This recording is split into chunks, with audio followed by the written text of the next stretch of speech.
গুরুত্ব দিলেও হায়াত শেষ, খামখেয়ালি করলেও হায়াত শেষ।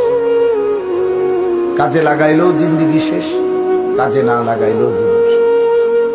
বাসর রাতও ভোর হয়, জেলখানার রাতও ভোর হয়।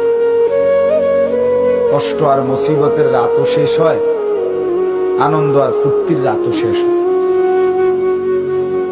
এবং জীবনটা আমাদের ওয়ান ওয়ে, একমুখী রাস্তা, যেটা কেবল সামনের দিকেই যেতে হয়, ওই বরাবর, আর পিছন দিকে আসা যায় না।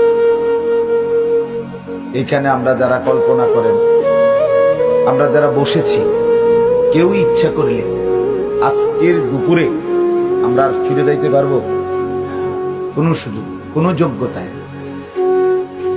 পৃথিবীতে ইমাম ইবনে রজব হাম্বলী রাহমাতুল্লাহ আলাইহি বলেন, প্রতিটা দিন, প্রতিটা রাত, প্রতিটা মিনিট, প্রতিটা মুহূর্ত চিৎকার করে করে বলে পৃথিবীবাসীকে যে, হে আল্লাহর বান্দারা, আমি শুধু একবারের জন্যই এসেছি, আমি আর কখনো পৃথিবীতে আসবো।